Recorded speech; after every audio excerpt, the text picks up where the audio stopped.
रहमान रहीम अस्सलाम वालेकुम। Welcome to my channel education with Zia. कैसे हैं आप लोग? उम्मीद है सब ठीक ठाक होंगे, खैरियत से होंगे। और कुछ लोग बहुत ही ज़्यादा गुस्से में होंगे और बहुत ज़्यादा खुश भी होंगे क्योंकि पेपर जो है वो डिले हो गया। तो इसलिए मैंने सोचा कि टाइम अगर हमें मिल गया तो मैं आपके साथ जो है वो नेक्स्ट पेपर आपके साथ शेयर कर दूँ। पहले 4 पेपर आपके साथ शेयर कर दिए थे, अब 5वां पेपर जो है पास्ट वो मैं आपके साथ शेयर करने लगी हूँ। ठीक है, 80% जो है इसमें जनरल नॉलेज एजुकेशन के क्वेश्चन है और 20% जो है वो जीके है। तो चलते हैं क्वेश्चन नंबर 1 की तरफ। Most of our classroom assessments are जी criterion reference test, norm reference test, summative या फिर फॉर्मेटिव। अच्छा, हमारे क्लासरूम में आपको पता है कि जो teacher during instruction during teaching जो भी असेस करते हैं, पूछते हैं क्वेश्चन बच्चों से, उसे हम फॉर्मेटिव असेसमेंट कहते हैं। ठीक है, फॉर्मेटिव आपको पता है कि इसको हम असेसमेंट फॉर लर्निंग भी कहते हैं। और ड्यूरिंग इंस्ट्रक्शन ड्यूरिंग टीचिंग जो टीचर जो स्टूडेंट से क्वेश्चन कर रही होती है कि आया उन्हें समझ आ रही है या नहीं आ रही, that will be called formative assessment. बाकी आपको पता है ये डिफरेंट है। सबमेटिव जो होती है वो at the end of course होती है, और क्राइटेरियन रेफरेंस टेस्ट तो टोटली ही चेंज है, जिसमें क्राइटेरिया सेट किया जाता है और स्टूडेंट्स को उस क्राइटेरिया के अगेंस्ट जो है मार्क्स लेने होते हैं। ठीक है, ये भी अचीवमेंट टेस्ट में ही है। तो उसके अलावा नॉर्म रेफरेंस टेस्ट क्या होता है, जिसमें स्टूडेंट का अपने दूसरे पीयर्स से उनका जो भी है वो डिफरेंस देखा जाता है। ठीक है, इनके इसमें इंडिविजुअल का डिफरेंस देखा जाता है। एनी हाउ यहाँ पे जो है वो फॉर्मेटिव असेसमेंट आएगा। नेक्स्ट क्वेश्चन है, the test which is taken to keep the student in a particular course, program or class is known as जी इट इज़ प्लेसमेंट टेस्ट। ठीक है, पूछा उन्होंने क्या है कि वो कहते हैं कि ऐसा टेस्ट जिसमें स्टूडेंट को एक ख़ास प्रोग्राम या क्लास में बिठाने के लिए हम लेते हैं, तो वो कौन सा टेस्ट होता है। फॉर एग्ज़ाम्पल कोई बच्चा है, अगर उसने 4th क्लास में एडमिशन लेना है तो आपको पता होगा, अगर आप टीचर हैं तो हम उसका एक टेस्ट लेते हैं। ठीक है, जिसको हम कहते हैं कि उसका हमने प्रीवियस नॉलेज चेक करना होता है। हमने उसकी बेसिक जो ऑलरेडी उसके पास स्किल्स हैं हमने उसको चेक करनी होती है कि आया कि वो इस क्लास में बैठने के काबिल है या नहीं है। ठीक है, तो इसको हम कहते हैं प्लेसमेंट टेस्ट। उसके बाद है जी a relatively brief statement summarising the purpose of the school is known as. तो ब्रीफ स्टेटमेंट जो होती है वो किसी भी स्कूल की के किस मकसद के लिए है, it is called mission statement. B option ठीक है। उसके बाद है the shared perceptions of the characteristics of the school and its members. जी स्कूल की जो भी परसेप्शन है, उसकी खसूसियत की परसेप्शन है और उसके मेंबर्स की, उसको हम कहते हैं स्कूल क्लाइमेट। B option. उसके बाद the term bureaucracy was introduced by जी, ये ब्यूरोक्रेसी जो है ब्यूरोक्रेटिक थ्योरी जो है आपको पता होगा मैक्स वेबर ने दी थी। ठीक है, मैक्स वेबर जो थे वो जर्मन सोशियोलॉजिस्ट थे और ये बिलीव करते थे कि डिवीजन ऑफ लेबर होनी चाहिए और टोटली अथॉरिटी जो है वो लीडर जो होगा, मैनेजर जो होगा उसी के पास ही होगी। ठीक है, और ब्यूरोक्रेटिक थ्योरी जो है वो टोटली आप कह लो कि इसमें अथॉरिटी होती है लीडर की। ठीक है, इसमें वर्कर को कोई आज़ादी नहीं होती। ठीक है, बस ये है कि उनका जो वर्क होता है वो उनकी अपनी एबिलिटी या स्पेशलाइजेशन के मुताबिक जो वो डिवाइड कर दिया जाता है। उसके बाद है जी 6 number, decisions are made by leader after consultation of selected colleagues. अब यहाँ पे जो वर्ड आपने देखना है वो है कंसल्टेशन ऑफ सिलेक्टेड कोलीग्स, यानी कि सिलेक्टेड कोलीग से हमने मशवरा करने के बाद जो है डिसीजन जो लेगा लीडर उसको हम कहेंगे मुशावराती मॉडल। ठीक है, बी ऑप्शन इसका ठीक है। उसके बाद the teacher who is a pragmatist sees himself herself mainly as. तो जो वो टीचर जो कि प्रैग्मेटिस्ट है, ठीक है, वो ख़ुद को कैसा मतलब एक प्रेजेंट करेगा, मोटिवेटिंग, इन्फ्लुएंस एंड फैसिलिटेटर। आपको पता है कि अगर आप अपने प्रैग्मेटिस्ट की अगर फ़िलासफ़ी पढ़ी है, प्रोग्रेसिविज़म की फ़िलासफ़ी पढ़ी जो जॉन डेवे ने दी थी, तो उसमें आपने देखा होगा कि टीचर जो थे वो जस्ट फैसिलिटेटर होता है। ठीक है, उसमें ये स्टूडेंट सेंटर्ड फ़िलासफ़ी है, तो इसमें टीचर ने जस्ट फैसिलिटेटर के तौर पर ही काम करना है। तो वो क्या करेगा, स्टूडेंट्स को मोटिवेट करेगा और फैसिलिटेट करेगा। बी ऑप्शन इसका ठीक है। उसके बाद देखिए trial and error method for learning was adopted by, very famous question. Trial and error जो है आपको पता है कि ये थॉर्नडाइक ने दिया था। ठीक है, थॉर्नडाइक ने ये एक्सपेरिमेंट किया था कैट के ऊपर, और उसमें किया क्या था, उसने कैट को जो एक पिंजरे में बंद कर दिया था, भूखी बिल्ली को, और उस पिंजरे के बाहर जो है वो उसके लिए खुराक रख दी थी, फ़िश रख दी थी। और कैट ने जो वो रैंडम मूवमेंट्स की और ट्रायल एंड एरर के बाद उसने ये जान लिया कि इस अंदर उसके एक लिवर भी लगा था, उसको प्रेस करेंगे तो उसको खुराक मिल जाएगी। तो इट मीन्स हम अपने नॉर्मल लाइफ में भी कोई भी चीज़ जो हम सीखते हैं वो ट्रायल एंड एरर से ही सीखते हैं। कोई प्रॉब्लम जो भी होती है उसका हमने सोल्यूशन जो होता है वो हमें ट्रायल एंड एरर से ही मिलता है, ठीक है।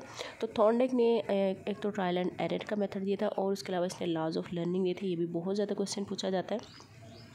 लॉज ऑफ लर्निंग कौन से थे? लॉ ऑफ रेडीनेस है, लॉ ऑफ इफेक्ट और लॉ ऑफ एक्सरसाइज है, ठीक है। उसके बाद है जी, researcher needs to be familiar with these 3 basic types of resources. जी, रिसर्चर जो है उसको इन 3 बेसिक रिसोर्सेज से आप कह लो कि उसको पता होना चाहिए, ठीक है। वो कौन कौन से हैं? General references, primary references and secondary resources. अच्छा, ये क्वेश्चन जो है वो डिस्प्यूटेड है। डिस्प्यूटेड कैसे है? मुझे तो पता है, लेकिन आप लोग को लग रहा होगा कि इसका आंसर सी है। सी भी आंसर आपको कहीं पे मिलेगा लिखा हुआ, ठीक है। ये आपको अगर आप नेट से सर्च करोगे ना तो आपको इसका आंसर सी ही मिलेगा, लेकिन अगर आप बुक वगैरह से देखोगे तो इसको आपका इसका आंसर बी ही मिलेगा। तो हम जो है वो बुक को ऑथेंटिक मान के चलेंगे और उसका आंसर जो है वो बी ही सही कंसीडर करेंगे, ठीक है। उसके बाद है जी, the process of quantifying the observable performance learner in classroom is called measurement. अब यहाँ पे जो चीज़ हमने फ़ौरन से पिक करनी क्या है इस टाइम में? क्वान्टिफाइंग। जब भी क्वांटिटी की बात, नंबर की बात, न्यूमेरिकल वर्ड आ जाए तो आपने मेजरमेंट को टिक करना है, क्योंकि इसमें नंबरिंग देनी होती है, ठीक है। लाइक किसी के 100 में से 90 नंबर है, ये हमने क्या किया? क्वान्टिफाई किया, ठीक है। 100 में से 45 नंबर ये हमने क्वान्टिफाई किया, ठीक हो गया। उसके बाद है जी, realist methods of instruction would emphasise. अब रियलिस्ट जो कि अरिस्टोटल ने दी थी ये फिलॉसफी, ठीक है, जनरल फिलॉसफी, और उसमें जो है वो किस चीज़ पे जोर देता था? Words supported by pictures, diagrams and things, ठीक है। इनके बच्चों को ऐसी किताबें पढ़ाएं जिसके ऊपर पिक्चर्स हों, डायग्राम्स हों और थिंग्स हों, जिससे बच्चे जो वो उनका इंटरेस्ट इंक्रीज़ हो, ठीक है। उसके बाद है जी, schools where students have a positive voice in governance and discipline matters would probably lead philosophy toward। बहुत डिस्प्यूटेड क्वेश्चन। कुछ लोग इसका आइडियलिज्म बताते हैं, कुछ प्रैग्मेटिज्म बताते हैं, कुछ एग्जिस्टेंशलिज्म, जैसे कि ये बुक में लिखा हुआ है। लेकिन अकॉर्डिंग टू मी स्टेम को अगर हम गौर से देखें, स्कूल्स वेयर स्टूडेंट्स, ठीक है, it means it's a student centred philosophy, not individual की बात नहीं हुई, ठीक है। तो स्टूडेंट हैव पॉजिटिव वॉइस, यानी कि स्टूडेंट की भी सुनी जा रही है इसमें, ठीक है। कोई भी अगर डिसीजन ली जा रहा है, कोई भी कुछ भी पढ़ाया जा रहा है, तो उसमें स्टूडेंट की जो वॉइस है उसको पॉजिटिवली उसमें ऐड किया जा रहा है, तो that will be called pragmatism, ठीक है। तो मेरे कुछ मेंबर्स ने ये भी कहा कि मैम ये आइडियलिज़म है, और लेकिन आइडियलिज़म की फ़िलासफ़ी में ये चीज़ तो मैंने कहीं भी नहीं पढ़ी है। बहरहाल अगर आपको लगे कि ये प्रैग्मेटिज़म नहीं है तो आप कमेंट सेक्शन में ज़रूर बताइएगा, और आपने रीज़न भी बतानी है कि ये प्रैग्मेटिज़म क्यों नहीं है, ठीक है। तो मैं वैसे इसको प्रैग्मेटिज़म ही टिक करूँगी। नेक्स्ट है जी, the typical matching items are limited to the measurement of. जी, मैचिंग आइटम्स में क्या होता है आपको पता है, कॉलम ए होता है, एक कॉलम बी होता है, ठीक है। और कॉलम ए में, और आपको पता है होमोजेनियस मटेरियल होता है। कॉलम ए में जो भी क्वेश्चन होंगे उसको हम प्रीमिसेस कहते हैं, premise, premises, whatever you want to say. और जो बी कॉलम में होते हैं वो रिस्पॉन्स होते हैं, तो हमने मैचिंग करनी होती है। अब उसमें क्या आता है, सिंपली हम factual information based on association, ठीक है, यानी कि हमने जस्ट उनको एसोसिएट करना होता है। जी ऑप्शन इसका ठीक है। उसके बाद criterion reference test are use to. तो क्राइटेरियन रेफरेंस टेस्ट क्या होता है? Now students achievement against criterion students, ठीक है, ये मैंने आपको ऊपर भी बताया, इसको आपके नाम से ही लग रहा है। क्राइटेरियन रेफरेंस टेस्ट में क्या हम क्राइटेरिया सेट कर देते हैं, ठीक है, चाहे वो मार्क्स का हो, चाहे वो किसी भी चीज़ का क्राइटेरिया हो कि हाँ जी ये क्राइटेरिया अगर कोई स्टूडेंट फुलफ़िल कर रहा है तो हम कहेंगे हाँ जी वो पास है। फॉर एग्जांपल आपने क्वालिफाई एमएड की अगर बुक पढ़ी है, उसमें एमसीक्यूज़ भी है कि असजिद can state a second law of motion, ठीक है। तो ये एक टीचर ने क्राइटेरिया रख दिया कि हाँ जी जो बच्चा ये डेफिनेशन सुना लेगा दैट विल बी पास, ठीक है, यानी कि वो बच्चा पास है। तो अब क्राइटेरिया सेट कर दिया था। इसी तरह हम फाइनल एग्जामिनेशन में देखते हैं, हमारे पाकिस्तान में कहा जाता है कि 100 में से 40 वाला, ये 100 में से 33 वाला बच्चा पास है, उससे कम मार्क्स होंगे तो वो फेल, उसको एफ़ ग्रेड दिया जाता है, ठीक है। तो इनके क्राइटेरिया एक फिक्स कर दिया जाता है कि इस क्राइटेरिया को जो फुलफ़िल करेगा तो हम कहेंगे कि वो बच्चा जो है वो सक्सेसफुल है। उसके बाद है जी 15 main objectives developing integrated curriculum for class 1 to 3 was to. तो इंटीग्रेटेड करिकुलम जो है इसको किस फ़िलॉसफ़ी ने रिकमेंड किया था, ये भी आपने मुझे कमेंट में बताना है, ठीक है। क्योंकि मैंने आपको फ़िलॉसफ़ी की एक वीडियो शेयर की थी जिसमें मैंने आपको बोला था कि आपने कीवर्ड से जो है वो फ़िलॉसफ़ी को पहचानना है। तो वो वीडियो आप लोगों ने बहुत पसंद की थी। तो अगर आप लोगों ने वो वीडियो देखे तो आपको इसका आंसर भी आता होगा। इसका आंसर आपने मुझे बताना है कि इंटीग्रेटेड करिकुलम का जो कॉन्सेप्ट है वो किस फ़िलॉसफ़ी में रिकमेंड किया जाता है, किस फ़िलॉसफ़ी में दिया जाता है। बहरहाल इंटीग्रेटेड करिकुलम का मकसद क्या है कि काफ़ी सारे जो सब्जेक्ट हैं, जो रिलेटेड सब्जेक्ट हैं, उनको हम एक ही बुक में रख लें और इससे क्या होगा, रिड्यूस बस्ता लोड। क्योंकि ये प्राइमरी क्लासेस के लिए रिकमेंड किया गया था। उसमें क्या होता है कि बच्चे छोटे होते हैं और अगर बस्ता इतना भारी हो जाएगा तो बच्चे बहुत बर्डन फील करेंगे, ठीक है। फिज़िकल भी बर्डन फील करेंगे और पढ़ते वक्त भी बर्डन फील करेंगे। तो इसलिए रिड्यूस बस्ता लोड, इनके बस्ता लोड को कम करने के लिए जो इंटीग्रेटेड करिकुलम जो है वो रिकमेंड किया गया था। इंटीग्रेटेड करिकुलम होता क्या है वैसे आपको पता होगा, लाइक जो मिलते जुलते सब्जेक्ट है, लाइक हिस्ट्री है, सोशल स्टडीज़ है, साइंस है, इन सब किताबों, इन सब जो भी डिवीजन है इन सब्जेक्ट्स को हम एक किताब में रख के हम साइंस का नाम दे दें, ठीक है। लोअर क्लासेस में आपने देखा होगा, जनरल नॉलेज में देखा होगा या साइंस में देखा होगा कि तमाम जो भी डिवीजन अब हायर लेवल पे हो जाती हैं, chemistry, physics, bio, history, political science, whatever, तो ये सारी एक ही किताब में हम बना रख देंगे और साइंस का नाम दे देंगे। तो that will be called integrated curriculum. उसके बाद है जी higher education commission was established in. अच्छा, हायर एजुकेशन कमीशन, यहाँ पे आप लोगों ने ना कंफ्यूज नहीं होना, ठीक है। हायर एजुकेशन कमीशन जब वो पूछेंगे तो आपने 2002 को टिक करना है। अगर वो यूनिवर्सिटी ग्रांट कमीशन पूछेंगे ना तो आपने 1974 को टिक करना है, ठीक है ना। तो 1974 में जो है वो यूनिवर्सिटी ग्रांट कमीशन बनी थी, ठीक है। उसको रीनेम किया गया था 2002 में। तो ज़ाहिर है हायर एजुकेशन कमीशन का वो पूछ रहे हैं तो हमने 2002 को ही टिक करना है। अगर वो यूनिवर्सिटी ग्रांट कमीशन का वर्ड मेंशन करेंगे तो हमने 1974 को टिक करना है। उसके बाद जी, अच्छा, हायर एजुकेशन से रिलेटेड भी एक और क्वेश्चन आ जाता है। इसके पहले हेड कौन से थे, तो अताउर रहमान थे, ठीक है। और ये 2002 में बनी, बस ये आप याद रख लें। उसके बाद जी, confirmation of an employee on the job made when she और ही कंप्लीट्स सेटिस्फैक्टरी। तो यहाँ पे जो रॉन्ग टिक हुआ है इस बुक में यही है कि मटेरियल तो बहुत अच्छा है लेकिन मिस्टेक्स बहुत ज़्यादा हैं, ठीक है। तो कोई भी जो एम्प्लॉय है, अगर वो गवर्नमेंट जॉब कर रहा है, अगर उसकी जॉब को करते हुए 3 साल अगर हो गए हैं, उसको हम प्रोबेशन पीरियड भी कहते हैं और कॉन्ट्रैक्ट पीरियड भी कहते हैं, ठीक है। 3 साल जब उसकी जॉब हो जाएगी तो उसको परमानेंट कर दिया जाता है। वो अलग बात है कि किसी भी रीज़न की वजह से थोड़ा बहुत लेट हो जाता है, लेकिन जो एक फ़िक्स किया हुआ है ना वो 3 ईयर ही है। तो 3 साल इसका आएगा। इसका ऑप्शन जो है वो यहाँ पे है ही नहीं है, तो इसका आंसर वैसे 3 ईयर्स सर्विस आएगा। उसके बाद है जी, research design in which efforts is made to study the effect that on independent variables on dependent variables is called. तो सिंपली ये सिंपल रिसर्च के टाइप आपको पता होगा। एक्सपेरिमेंटल में क्या होता है कि हमने इंडिपेंडेंट वेरिएबल का इफेक्ट देखना होता है डिपेंडेंट वेरिएबल में, ठीक हो गया। तो सिंपली आपने याद रखना है, इसमें हम इंडिपेंडेंट वेरिएबल को मैनिपुलेट करते हैं। और इसी तरह अगर हम कैजुअल कंपैरेटिव देखें, कुछ लोग इन दोनों को मिक्सअप कर देते हैं। कैजुअल कंपैरेटिव में हम इंडिपेंडेंट को मैनिपुलेट नहीं कर सकते, ठीक हो गया। तो एक्सपेरिमेंटल की यही करैक्टरिस्टिक जो इसको कैजुअल से डिफरेंशिएट करती है कि इसमें हम इंडिपेंडेंट को मैनिपुलेट कर सकते हैं। कैजुअल में हम क्यों नहीं कर सकते, क्योंकि कैजुअल में हम उन चीज़ों का इफ़ेक्ट देखते हैं जो पास्ट में हो चुकी होती हैं, ठीक है। तो जो चीज़ पास्ट में हो जाए हम उसको दोबारा से करवा ही नहीं सकते, ठीक है। लाइक हम ये देखें कि हाँ जी, ये क्वेश्चन बहुत ही ज़्यादा पूछा जाता है, मुझसे अक्सर मैसेज भी आते हैं और वैसे भी लोग इसमें कंफ्यूज होते हैं कि 1972 की पॉलिसी में जो है नेशनलाइज़ किया गया था प्राइवेट इंस्टीट्यूट को। तो ये कौन सी रिसर्च है, तो ऑफ कोर्स ये, अच्छा, ये जो है ना ये हिस्टोरिकल है, ठीक है, ये हिस्टोरिकल है। तो कैजुअल कंपैरेटिव में क्या होगा कि अनरेस्ट मदर का इम्पैक्ट बच्चे की स्टडी पे, ठीक है, ये कैजुअल कंपैरेटिव होगा, ठीक है। उसके बाद है जी 19 study in which an attempt is made to determine the current state of population with respect to one और more variable on the basis of data collected from the members of population is called. तो ये है जी सर्वे study. अब यहाँ पे जो चीज़ statement तो बहुत लंबी है, आप लोग कंफ्यूज भी हो रहे होंगे, लेकिन यहाँ पे जस्ट एक वर्ड जो आपने अगर पिक कर लिया ना तो आपको आंसर करना बिल्कुल भी मुश्किल नहीं होगा। वो है करंट। करंट स्टेटस पे जो भी रिसर्च की जाती है उसको हम डिस्क्रिप्टिव रिसर्च कहते हैं। तो डिस्क्रिप्टिव रिसर्च में ही स्टडी ये सर्वे स्टडी आती है।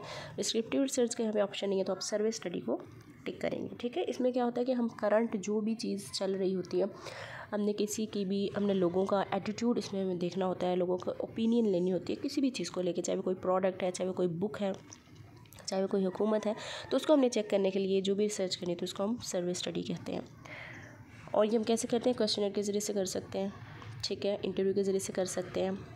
उसके बाद ये self actualisation theory was developed by Maslow. बहुत दफ़ा ये क्वेश्चन पूछा जाता है, मैस्लो ने जो है वो सेल्फ एक्चुअलाइजेशन की थ्योरी दी थी। वैसे तो हायरार्की ऑफ नीड कहा जाता है, जिसमें 5 स्टेप थे: physiological need, safety needs, love and belonging, self esteem और सेल्फ एक्चुअलाइजेशन। बेसिक नीड जो है वो क्या है? फिजियोलॉजी, और सबसे हाईएस्ट जो है वो सेल्फ एक्चुअलाइजेशन है। ठीक हो गया। अच्छा जी, उसके बाद है जी, if the position of the person changes but salary, grade and the privileges remain same, the social mobility is called. अच्छा जी, अब यहाँ पे देखिए पोजीशन जो है वो चेंज हो रही है। ठीक है, if the position of the person changes but salary और ग्रेड जो वो सेम रह रहे हैं। ठीक है, and the privileges remain same, the social mobility is called vertical. ठीक है, इनके अब ग्रेड उसका चेंज हो रहा है, ठीक है, लेवल उसका चेंज हो रहा है, सैलरी उसकी सेम है। ठीक है ना, हमने लेवल पे ध्यान रखना है कि उसका लेवल अगर चेंज नहीं होता तो वो हॉरिजॉन्टल होगा, लेवल अगर चेंज हो रहा है तो वो वर्टिकल होगा। उसके बाद बेसिक रिसर्च इन्वॉल्व्स, अच्छा जी, basic research involves development of theory. आपको पता है तो थ्योरी की डेवलपमेंट जो हमेशा जो है वो हम बेसिक रिसर्च में करते हैं, अप्लाइड में हम टेस्टिंग करते हैं, और एक्शन में हम अपनी इमीडिएट प्रॉब्लम्स को सॉल्व आउट करते हैं, या फिर क्लासरूम से रिलेटेड जितनी भी प्रॉब्लम्स होती हैं उसको हम एक्शन रिसर्च से सॉल्व आउट करते हैं। उसके बाद what is not a quantitative approach. जी, क्वांटिटेटिव अप्रोच में पहली 3 क्वांटिटेटिव है, जबकि हिस्टोरिकल रिसर्च है वो क्वालिटेटिव अप्रोच है। 24 है which is not A form of reliability. तो रिलायबिलिटी की इसमें से एक फॉर्म नहीं है, टेस्ट वो इक्विवेलेंट फॉर्म, सप्लीट हाफ, ये तीनों रिलायबिलिटी की टाइप है, लेकिन कंटेंट बेस्ड रिलायबिलिटी कोई टाइप नहीं है। कंटेंट बेस्ड वैलिडिटी तो है लेकिन रिलायबिलिटी नहीं है, तो इसका डी ऑप्शन जो है वो ठीक है। नेक्स्ट है the source which occurs most frequently. जी, मोस्ट फ्रिक्वेंटली जो वर्ड बार बार आएगा, जिसका नंबर जो है, जो नंबर ज़्यादा दफ़ा होगा किसी भी लाइन में आप कह लो, that will be called mode. ठीक है, उसके बाद है जी इंटेलेक्ट मीन्स थिंकिंग, माइंड से रिलेटेड तो ज़ाहिर है थिंकिंग आ जाएगा। उसके बाद है which theory states learning takes place as a whole. तो होल के बाद अगर आपने स्कूल ऑफ थॉट देखे हैं, ठीक है, आपको आते हैं, अगर नहीं देखे तो आप एजुकेशन इंपॉर्टेंट टॉपिक्स के नाम से उसमें जाएँ, इंट्रोडक्शन टू साइकोलॉजी और 7 स्कूल ऑफ थॉट, जो उस पर मेरी बेहतरीन वीडियो है, शॉर्ट से वीडियो है, ज़रूर देखिएगा, आपको सारे कॉन्सेप्ट क्लियर हो जाएंगे इंशाल्लाह। तो गेस्टाल्ट स्कूल ऑफ थॉट जो है, ये इसके जो मेन एक्सपोनेंट थे वो वर्दी मीर थे। ठीक है, खोलर कोफ्टा और कर्ट लेवन जो है वो इसके फर्दर एक्सपोनेंट थे, जिन्होंने गेस्टाल्ट थ्योरी दी थी। और उसमें वो होल पे बात करते थे, इनके कोई सिचुएशन जो है, कोई भी जो काम है, हम उसके पार्ट्स से जो नहीं अच्छे से जान सकते जितना के होल से। ठीक है ना, इनके कोई भी जो इंसान है, कोई भी चीज़ कह लो आप, ठीक है, तो आप उसके पार्ट्स से इतना अच्छा अंदाज़ा नहीं लगा सकते उसका, जितना आप उसके होल से। फॉर एग्जाम्पल आप दुकान पे जाते कि हमने जी गाड़ी ख़रीदनी है, ठीक है, तो वहाँ पे आपको जो दुकान वाला कहे कि भाजी आप ये व्हील देख लें इस गाड़ी का, तो बता दें कि आपको कैसी लगी। ठीक है, और दूसरी तरफ उसको पूरी गाड़ी दिखाई जाएगी, तो ज़ाहिर है किस चीज़ से वो ज़्यादा अच्छे अंदाज़ा लगा सकता है, तो होल से, यानी कि पूरी गाड़ी को देख के वो अच्छे से अंदाज़ा लगा सकता है कि ये मैंने ख़रीदनी है या नहीं। तो खाली ये व्हील को देख के, इनके उसके पार्ट को देख के वो अंदाज़ा नहीं लगा सकता। तो गेस्टाल्ट इसी की बात करते थे कि होल से जो हम परसीव करते हैं वो हम पार्ट्स से नहीं कर सकते। उसके बाद standardised test measuring specific intellectual capabilities are characteristic. तो स्पेसिफिक इंटेलेक्चुअल कैपेबिलिटीज़ वो हम एप्टीट्यूड से करते हैं, और अगर जनरल की बात आ जाए तो वो इंटेलिजेंस टेस्ट होता है। ठीक है, if fears in which sorts of fear is vague is called anxiety. A option ठीक है।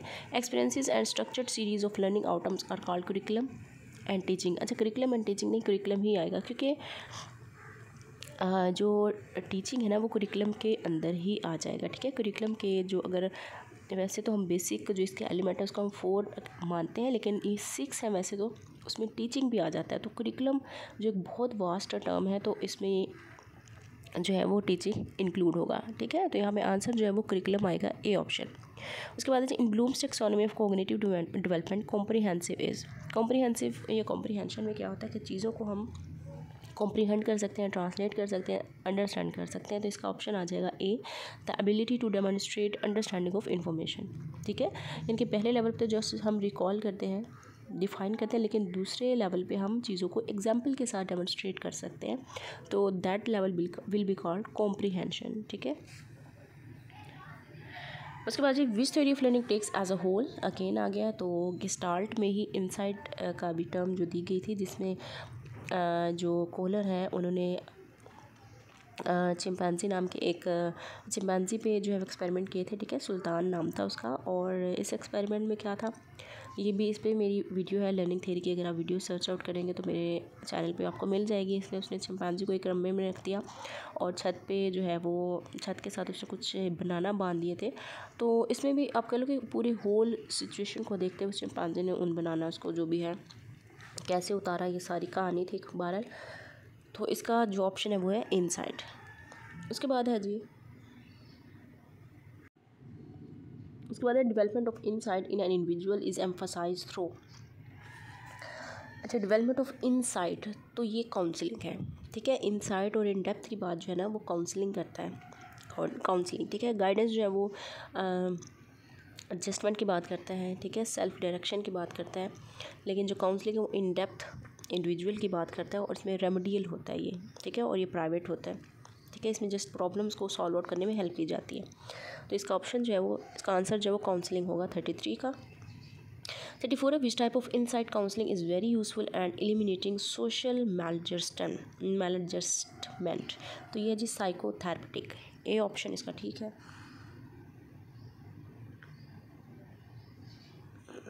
नो सॉरी, इसका ग्रुप ही ठीक है। ठीक है, डी ऑप्शन सोशल है ना, इसलिए डी है। उसके बाद the evaluation of effectiveness of counselling services based on follow up, A option. Curriculum means all those activities which are provided inside or outside the school in order to predetermine goal was defined by। अच्छा, यहाँ पे ना कुछ curriculum की definition को लेके बहुत सारे मेंबर्स जो है वो कंफ्यूज होते हैं।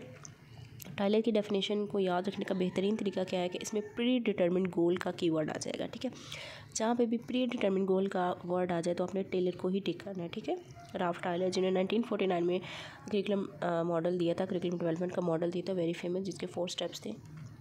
ठीक है, और इनको फादर ऑफ करिकुलम डेवलपमेंट भी कहा जाता है। ठीक है, तो आपने ये याद रखना है। उसके बाद education of knowledge skills and behaviour termed as training. ये ट्रेनिंग है जिसमें हम स्किल्स नॉलेज को इन सारी चीज़ों को हम गेन करते हैं, that will be called training. Which is a type of applied research. तो ये है जी, अच्छा applied research, action research, A option. जी स्टेम नहीं सही बनी हुई, अप्लाइड रिसर्च तो कोई है ही नहीं है, एक बेसिक रिसर्च है और एक एक पर्पस, रिसर्च बाय पर्पस और रिसर्च बाय मेथड है। तो ये अप्लाइड, एक्शन और बेसिक ये तीनों आ जाते हैं रिसर्च बाय पर्पस में। ठीक है, बहरहाल देख लेंगे इसको भी। 39 in the stage in which children understand the word through senses and action. ये भी बहुत डिस्प्यूटेड क्वेश्चन है, ईजी क्वेश्चन है, लेकिन इसको भी काफ़ी लोग मिस्टेक कर रहे होते हैं। तो इसको सेंसरी मोटर स्टेज में, जिसमें बच्चा जो सेंसेस के ज़रिए से सीखेगा। 40 thinking with the aim of producing one correct answer. तो बहुत सारे सोल्यूशन को देखते हुए फाइनल एक आंसर पे आ जाना, उसको हम कहते हैं कन्वर्जेंट थिंकिंग, ए ऑप्शन इसका ठीक है। The motivation which involve to do something to obtain something else it is called intrinsic. ठीक है, इंट्रिंसिक यानी कि कोई भी काम जो हम अपने इंटरनल प्लेजर के लिए कोई भी काम करते हैं, अपने इंटरनल जॉय के लिए, अपने इंटरनल आप कह लो कि खुशी के लिए कोई काम जो हम करते हैं उसको हम इंट्रिंसिक कहते हैं, इंट्रिंसिक मोटिवेशन। ठीक है, इसको हम पॉजिटिव मोटिवेशन भी कहते हैं, और इसको हम पुल मोटिवेशन भी कहते हैं, पुल फोर्स कहते हैं। तो एक्सट्रिंसिक में क्या होता है कि फर्द बाहर वाली कोई भी फोर्स है, बाहर वाली कोई भी मोटिवेशन है जिसमें कोई रिवार्ड आ जाता है, कोई पनिश आ जाती है, कोई प्रेज आ जाता है, तो वो सारा एक्सट्रिंसिक में आएगा। 42 in management the factor can not be empirically measured, observed और analysed, it is called risk. Risk को जो है वो हम मेजर नहीं कर सकते। Montessori method is introduce by doctor Maria. ठीक है, डॉक्टर मारिया जो है 1870 और 1952 इनका लाइफ स्पैन है। ठीक है, और ये जी इटालियन थी और यूनिवर्सिटी ऑफ रोम से जो है ये फर्स्ट वुमेन थी जिन्होंने मेडिसिन की जो डिग्री ली थी, और इन्होंने फर्स्ट टाइम हैंडीकैप चिल्ड्रन पे जो है वो वर्क किया था। ठीक है, ये भी बिलीव करती थी कि बच्चों को जो है प्ले के ज़रिए से सिखाना चाहिए, जैसे कि फ्रॉबल ने कहा था। इसके बाद objectives in maintaining school record is to improve classroom instruction. अच्छा, objectives in maintaining class school record, improve classroom teaching, तो इसका ठीक है ये ऑप्शन। फर्स्ट 5 ईयर प्लान जो है वो 1955 से 1960 था, ठीक है। अच्छा, ये प्लान जो है ये भी आपने याद रखना है, 1955 से 1960, 60 से 65, 65 से 70, 70 से 75, 75 से 78 के दौरान कोई प्लान नहीं था। उसके बाद 78 से 78 से 83 है, फिर 83 से 88 है, ठीक है। और इसी तरह 88 से जो है आई थिंक सो यहाँ से भी कुछ ये एक दफ़ा ना मिसिंग है। एनीवे ये भी मैं आपके साथ शेयर करूँगी। इसमें एक तो 75 से 78 तक कोई प्लान नहीं था, और उसके बाद आगे जाके ना तब भी 3 साल जो अंदर से स्किप हुए थे, वो मैं आपको बताऊँगी कहाँ पे हुए थे। बहरहाल यहाँ पे आपने याद रखना, फर्स्ट जो था वो 1955 से 1960 था। उसके बाद teacher efficiency will increase more if he is given opportunity to practise what he learns. बिल्कुल, टीचर जो है उसकी एफिशिएंसी इंक्रीज़ होगी अगर कि उसने जो चीज़ सीखी है उसको प्रैक्टिस भी करना आता हो, ठीक है, उसको प्रैक्टिस करने का मौका भी दिया जाए। इनके जिस चीज़ों को हम सीखी जाए लेकिन उनको अपने प्रैक्टिकली हमें करना ना आता हो, तो ये जो है हम कहेंगे कि ये उससे उसका कोई फ़ायदा नहीं है। तो टीचर की एफिशिएंसी तभी इंक्रीज़ होगी जब वो प्रैक्टिकली भी करेगा उसको। Minor penalty impose on ill discipline employ censure, ठीक है। बाकी जो मेजर है तो सेंश्योर जो है, सेंश्योर कहते हैं वर्बली किसी को बुरा भला कहना, ठीक है। इनके एम्प्लॉय जो है वो अगर डिसिप्लिन अच्छा शो नहीं करता तो उसको हम कौन सी सज़ा देंगे, तो ये माइनर में आ जाएगी, वो सेंश्योर होगी। मैंने teacher teachers A class it means that he is implementing the curriculum. बिल्कुल, जब टीचर क्लास में पढ़ा रही है तो वो क्या कर रही है, टीचर का काम है क्या, इम्प्लीमेंट करना, तो इसका डी ऑप्शन ठीक है।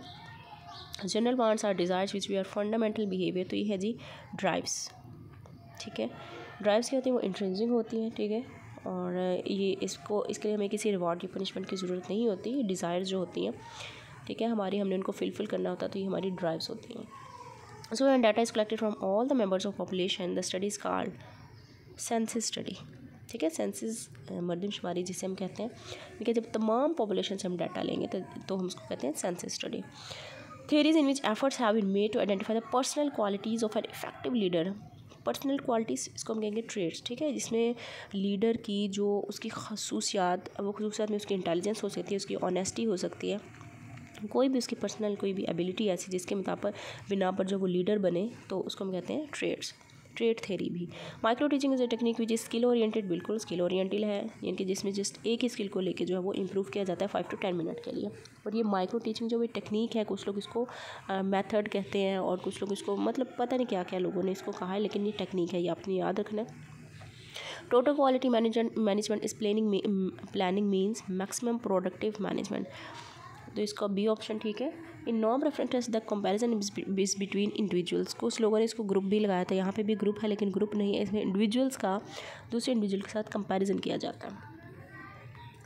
55 है wastage of resources time and work is prevented is in administration by the function of budgeting, ठीक है, जिसमें इनकम एक्सपेंडिचर वेस्टेज सारा कुछ देखा जाता है, वो बजटिंग में देखा जाता है। तो the educational process and individual stimulated to think and to appreciate and to act आएगा यहाँ पे, सी ऑप्शन इसका ठीक है। So belonging affection and status are best classified as motives, ये मोटिव्स हैं, ठीक है। इनके जो एक्सटर्नली हम सोसाइटी से आप कह लोगे फोर्स हमें करती है उन चीज़ों को करने के लिए, तो वो मोटिव्स होते हैं। Which comes third in series of Maslow, तो थर्ड पे लव आता है, मैंने आपको ऊपर भी बताया। उसके बाद cognitive development deals with mind, B option. Student किस मेथड में पैसिव होते हैं, तो लेक्चर मेथड में होते हैं। CAI stands for very important very repeated question, बहुत दफ़ा रिपीट होता है, तो ये कंप्यूटर असिस्टेड इंस्ट्रक्शन इसका आंसर है। All forms of pay allowances are rewards going to employees in educational institutions are science as allowance. Sorry to say मुझे बहुत शदीद वाला ना फ्लू हुआ है, तो कुछ मुझे डस्ट एलर्जी भी है, तो बस वो स्नीजिंग भी बहुत हो रही है। बहरहाल मैंने कहा कि अभी टाइम है तो आपके साथ मैं वीडियो शेयर कर दूँ, आप लोग की बहुत ज़्यादा रिक्वेस्ट थी इसलिए मैं कर रही हूँ, अदरवाइज़ मेरी तबीयत जो बेटर नहीं है, लेकिन फिर भी। तो यहाँ पे अलाउंसेस आएगा। अलाउंसेस क्यों आएगा, क्योंकि आपने अगर पे स्लिप देखी है ना, तो उसमें आपने देखा होगा जितने भी मेडिकल अलाउंस, हाउस रेंट, ये सारे जो अलाउंसेस में ही कंसिडर किए जाते हैं, ठीक है। तो ये ए ऑप्शन है। Research is directed towards the solution of a problem, ठीक है। रिसर्च कब की जाती है, जब भी कोई प्रॉब्लम का हमने सोल्यूशन फाइंड आउट करना होता है। The hypothesis states that there is no relationship, तो नो रिलेशनशिप तो ये नल आ जाएगा, ठीक हो गया। Data gathering instrument through which respondent answer questions और to statements in writing is called questionnaire, ठीक है। क्वेश्चनेयर के ज़रिए से हम जो है वो डाटा गैदर करते हैं सर्वे स्टडी में। The process in which competent personnel are taken in order to achieve the goals of an organisation. तो गोल्स, किसी भी ऑर्गेनाइजेशन के गोल्स जब हमने अचीव करने हैं तो उसके लिए जब हमने कॉम्पिटेंट पर्सनल को सिलेक्ट, वो कॉम्पिटेंट पर्सनल को देखना है तो उस प्रोसेस को हम क्या कहेंगे, सिलेक्शन। ठीक है ना। मतलब इसको यहाँ पे मैं आपको एग्जांपल के साथ समझाती हूँ। एक इदारा है, एक स्कूल है, ठीक है। उस स्कूल के लिए हमने किसी स्टाफ को, अगर हमने उस ऐसा प्रोसेस हम चलाएंगे कि हमने स्टाफ को रखना चाहते हैं अपने स्कूल के लिए, ठीक है। तो हम क्या करेंगे, एक इंटरव्यू लेंगे, ठीक है। उसमें हम कॉम्पिटेंसी देखेंगे आपस में, जो भी लोग इंटरव्यू देने आ रहे हैं, तो फिर हम उसमें से क्या करते हैं, सिलेक्शन करते हैं जो हमें ठीक लगता है। उसके बाद है जी, in human resources management leaders perform interpersonal role. D option इसका ठीक है। अच्छा, उसके बाद the focus of Bloom taxonomy, तो एजुकेशनल ऑब्जेक्टिव्स पे है ब्लूम टेक्सोनॉमी का focus. The leadership grants complete freedom जो है वो लेजिस्लेटिव लीडरशिप में है, ठीक है। Curriculum is drive from the Latin word career which means runway. The overall purpose of a subject for teaching are referred as general objectives. ठीक है, overall purpose जो होगा ना किसी सब्जेक्ट का, तो जनरल ऑब्जेक्टिव्स होगा। किसी एक टॉपिक को लेके होगा क्लासरूम में, तो वो क्या होगा, ऑब्जेक्टिव, सिंपल स्पेसिफिक ऑब्जेक्टिव्स होगा या फिर इंस्ट्रक्शनल ऑब्जेक्टिव्स होगा। All teachers are involve in curriculum implementing at the level of classroom. बिल्कुल, क्लासरूम लेवल पे तमाम टीचर्स जो करिकुलम को क्या कर रही होती है, इम्प्लीमेंट कर रही होती हैं। Curriculum plan should never be considered a finish product or a final. D option ठीक है इसका। Micro teaching is a flexible tool which is use to define teaching skills को रिफाइन करने के लिए, बेहतर करने के लिए जो है माइक्रो टीचिंग जो है वो यूज़ की जाती है। Technique, the process of making judgement in class evaluation. Judgement का वर्ड हमेशा वैल्यूएशन के लिए यूज़ होता है। In what situation teacher and student share and exchange their ideas on a topic. Discussion, ठीक है। डिस्कशन में जो है वो स्टूडेंट और टीचर आपस में अपने आइडियाज़ को शेयर करते हैं। सोफिया मीन विजडम, ठीक है। Philum in love, Sophia mean wisdom, तो love of wisdom, it is called philosophy. 5000 mosque schools will be open was a feature of national education policy. तो ये 1979 की पॉलिसी है, ठीक है। ज़ियाउल हक जो थे वो उस वक्त प्रेसिडेंट थे, और जितनी भी इस्लाम से रिलेटेड मदरसा, मॉस्क, मकतब, स्कूल, वो सारे जो है वो इसी पॉलिसी में बने थे। उसके बाद education reforms to discover the universal principles of truth, beauty and goodness. तो ये सारा जी है सोक्रेट्स ने जो है वो बात की थी, ए ऑप्शन। उसके बाद the process of training and developing people in knowledge, skills, mind and character in a critical programme, it is called formal. ठीक है, क्यों? क्योंकि फॉर्मल जो है वो एक आप कह लो कि प्लान्ड सारा कुछ होता है, ठीक है। जैसे स्कूल कॉलेज में जो हम एजुकेशन लेते हैं वो फॉर्मल में आएगी। उसके बाद जी आ जाता है general knowledge. First female foreign minister of Pakistan, पहली पाकिस्तान की फॉरेन मिनिस्टर कौन थी? हिना रुबानी थी। Individually who won 2 Nobel prize, तो 2 नोबेल प्राइज़ जो मैडम क्यूरी ने लिए थे, ठीक है। इनका वो कोई जो है वो काम है केमिस्ट्री में या फिज़िक्स में है, इन्होंने रेडियो एक्टिविटी पे जो है वो काम किया था, ठीक है। The first climber from Pakistan to have submitted Mount Everest on 17 May 2000। तो वेरी इंपॉर्टेंट क्वेश्चन, 17 मई 2000 को पाकिस्तान के सबसे पहले जिन्होंने माउंट एवरेस्ट को जो है वो फ़तह किया था, ये माउंट एवरेस्ट को जो है वो क्लाइम किया था, वो थे नज़ीर साबिर, ठीक है। उसके बाद ये ngultrum is the currency of Bhutan. The first man to receive an artificial heart जो है वो डॉक्टर बार्ने क्लार्क ने लिया था। MOIS is the name of secret agency, ये है जी ईरान की सीक्रेट एजेंसी। उसके बाद कैपिटल ऑफ जाम्बिया तो लुसाका है। Out of the following early problems of Pakistan which one had no connection with India. तो जितने भी पाकिस्तान की प्रॉब्लम्स थी उनमें से वो कहते हैं कि कौन सी प्रॉब्लम जो इंडिया के साथ नहीं थी, तो वो लैंग्वेज प्रॉब्लम थी। बाकी सारी इंडिया के साथ ये मसाइल चलते रहे थे। Which organ of UNO deals with the affairs of labours at international level, तो इसको हम कहते हैं जी ILO।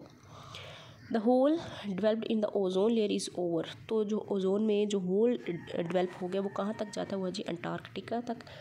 उसके बाद ये बोनाफाइड का मतलब है acting in good faith, A option. An extremely small piece of silicon on which integrated circuits are fabricated, ये कंप्यूटर का क्वेश्चन है, तो ये है जी चिप, ए ऑप्शन। उसके बाद commodious is the opposite of limited. CIX is the Roman number, अगर आपको रोमन काउंटिंग आती है तो आपको पता होगा इसका आंसर क्या है। हमारे लिए यहाँ पे 109 है। And in algebra and mathematics who is credited with the originating the binomial theorem, तो ये है जी अच्छा algebra and mathematics who is credited the originating the binomial theorem, तो ये उमर ख़याम। अच्छा, वैसे अलजेब्रा को अल-ख्वारिज़मी ने जो है वो डिस्कवर किया था। अब यहाँ पे ऑप्शन डी है जिसको बाइनोमियल थ्योरम जिसने डिस्कवर किया था। विच आयत of the Quran confirm the Islamic religion as the complete religion? Al Maidah आयत नंबर 3 में जो है वो इस्लाम को मुकम्मल रिलीजन करार दिया गया है। उसके बाद है जी पंडित रतन नाथ सरशार को क्या कहा जाता है? तो इनको कहा जाता है जी चार्ल्स डिकेंस। ये शेर किसका है? वाहे नदानी के वक्त मर्ग ये साबित हुआ, ख्वाब था जो कुछ के देखा जो अफसाना था। तो ये जी ख्वाजा मीर दर्द का, ठीक है, ए ऑप्शन इसका ठीक है। बेटर हाफ का क्या मतलब होता है? तो इसका मतलब होता है जी बीवी, सी ऑप्शन ठीक है। लास्ट क्वेश्चन है उर्दू अदब की तवील तरीन तारीख किसने लिखी? तो ये लिखी थी जी डॉक्टर जमील जालबी ने। ठीक हो गया। तो इसके साथ ही 100 क्वेश्चन जो कंप्लीट हो गए हैं। उम्मीद है आपको वीडियो पसंद आई होगी। आपने अपनी प्रिपरेशन को ऐसे ही जारी रखना है और अपना बहुत ज़्यादा ख्याल रखना है। अल्लाह ताला आप सबको कामयाब करें, ठीक है। और इसके अलावा मैं आपको बताना चाहूँगी we are going to start online paid session for 10 days इन विच वी विल कवर ऑल एरियाज़ ऑफ एजुकेशन through conducting test and I will take your queries and answer all questions, ठीक है। और इसमें जीके भी इंक्लूड होगा। डेली 50 मार्क्स का जो टेस्ट लिया जाएगा जिसमें 10 मार्क्स जो है वो जीके के होंगे और 40% जो एजुकेशन होगा, ठीक है। अगर आप इंटरेस्टेड हैं तो आप जो है वो इस नंबर पे कांटेक्ट कर सकते हैं 0321679801 इंटरेस्टेड हैं तो आप ज़रूर बताइएगा, आपको जो है वो पेड सेशन में ऐड कर दिया जाएगा। और ये पेड सेशन जो है वो कल से स्टार्ट हो रहा है, ठीक है। अगर आप इंटरेस्टेड हैं तो आज ही लास्ट डेट है रजिस्ट्रेशन की, तो आप कांटेक्ट करके अपना फ़ाइनल जो है वो करवा सकते हैं, ठीक है। इसके साथ ही मैं आपको कहूँगी अल्लाह हाफिज़। चैनल पर नहीं है तो चैनल को ज़रूर सब्सक्राइब कर दें और वीडियो पसंद आए तो शेयर भी ज़रूर कर दीजिएगा और कमेंट सेक्शन में अपनी राय का ज़रूर कीजिएगा। अल्लाह ताला आप सबको कामयाब करें। अपना बहुत ज़्यादा ख्याल रखिएगा। अल्लाह हाफिज़।